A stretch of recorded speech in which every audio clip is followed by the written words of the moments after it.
Good morning students. Class 10th में आज एक बहुत महत्वपूर्ण टॉपिक है। टॉपिक का नाम है रुधिर के कार्य, फंक्शन ऑफ ब्लड।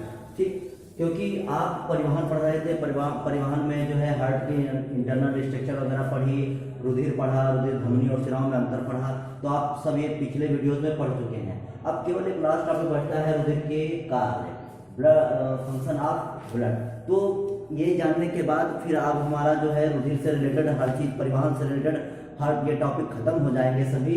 फिर उसके बाद कल से नए टॉपिक के विषय में बताएंगे। तो आज ये लास्ट टॉपिक है रुधिर से रिलेटेड, रुधिर के कार्य, फंक्शन ऑफ ब्लड। ठीक, तो वीडियो शुरू करने से पहले अगर आप हमारे चैनल पर नए हैं तो चैनल को सब्सक्राइब कर लें, बेल आइकन को दबा दें ताकि आपको वीडियो मिल सके। ठीक, तो आइए चलिए शुरू करते हैं रुधिर के कार्य, फंक्शन ऑफ ब्लड। तो सबसे पहला कार्य है रुधिर का विभिन्न पदार्थों का परिवहन। ठीक, तो हम क्या लिखेंगे और कैसे लिखेंगे? तो हम लिखेंगे, पहले हम डालेंगे विभिन्न पदार्थों का परिवहन। तो लिखेंगे कि जो रुधिर होता है वो विभिन्न पदार्थों का परिवहन करता है। उनमें से कुछ पदार्थ निम्नलिखित है। तो पहले हम डालेंगे पोषक पदार्थों का परिवहन। फिर पोषक पदार्थों के परिवहन में लिखेंगे कि जो हमारी छोटी आंत है, जो आंत में भोजन जब पच जाता है, पचने के बाद जो उसमें पोषक पदार्थ होते हैं, वो पोषक पदार्थ जो होते हैं वो रुधिर के माध्यम से हमारे शरीर के विभिन्न अंगों और विभिन्न कोशिकाओं और ऊतकों तक पहुंचा दिए जाते हैं। तो इस प्रकार से जो रुधिर होता है वो पोषक पदार्थों का परिवहन करता है। ठीक, फिर दूसरा आता है उत्सर्जी पदार्थों का परिवहन। हम लोग जानते हैं कि जिस प्रकार से हमारे शरीर में लाभदायक पदार्थों का परिवहन होता है, उसी प्रकार से शरीर में जो कुछ हानिकारक पदार्थ होते हैं उनका भी परिवहन होता है। तो लिखेंगे इसमें कि जो रक्त होता है, ब्लड होता है, वो उत्सर्जी पदार्थों का भी परिवहन करता है। इनमें वे हानिकारक पदार्थ आते हैं जैसे अमोनिया, यूरिया, तो ये सब जो पदार्थ आते हैं, और CO2 आता है। तो ये जो पदार्थ होते हैं इनको उत्सर्जी पदार्थ कहते हैं। रक्त क्या करता है, इन उत्सर्जी पदार्थों को लेकर हमारे जो उत्सर्जी अंग हैं वहां तक पहुंचाता है। ठीक, तो इस प्रकार से रक्त उत्सर्जी पदार्थों का परिवहन करता है। फिर आता है, अगले में डालेंगे अन्य पदार्थों का परिवहन। तो उसमें लिखेंगे कि जो रक्त होता है वो हमारे शरीर में हार्मोन्स, ठीक, हार्मोन्स होते हैं, एंजाइम होती हैं और बहुत से ऐसे तत्व होते हैं जिनको शरीर के विभिन्न अंगों तक पहुंचाना होता है।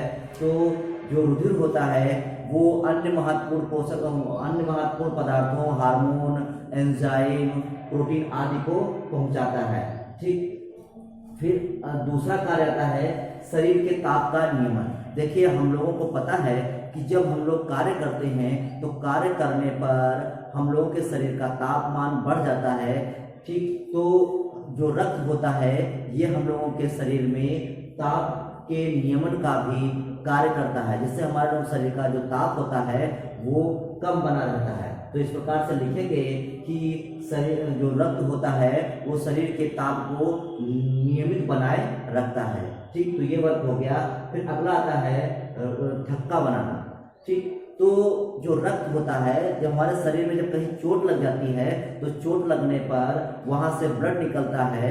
तो ब्लड क्या करता है कि ब्लड में जो कुछ प्रोटीन होती हैं जैसे फाइब्रिनोजन प्रोटीन, ठीक, और थ्रोम्बिन प्रोटीन, तो इस प्रकार से जो प्रोटीन होती हैं तो ये प्रोटीन वहां पर थक्का बनाने का काम करती हैं, जिससे ब्लड का स्राव रुक जाता है और घाव को भरने में आसानी होती है।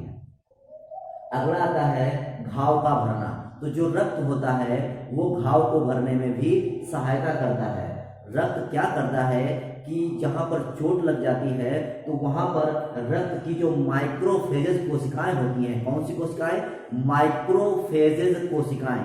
तो जो माइक्रोफेजेस कोशिकाएं होती हैं वो वहां पर हानिकारक जीवाणुओं को नष्ट कर देती हैं, जिस कारण से वहां पर घाव शीघ्रता से भरने लगता है। तो इस प्रकार से जो रक्त होता है वो घाव को भी भरने में सहायता करता है। तो इस प्रकार से ये रक्त के कुछ महत्वपूर्ण कार्य हुए और इनको आपको नोटबुक पर, फेयर पर लिखना है और इनको समझना है। ठीक, और अगर फिर भी कोई दिक्कत आए कोई कार्य समझने में प्रॉब्लम आए तो आप उनको कमेंट में पूछ सकते हैं, हम आपको फिर से दोबारा बता सकते हैं। ठीक, तो आज के लिए बस इतना ही। आज से आपका परिवहन से रिलेटेड हर टॉपिक खत्म होता है। कल से हम एक नए टॉपिक के साथ फिर मिलेंगे, तब तक के लिए थैंक यू।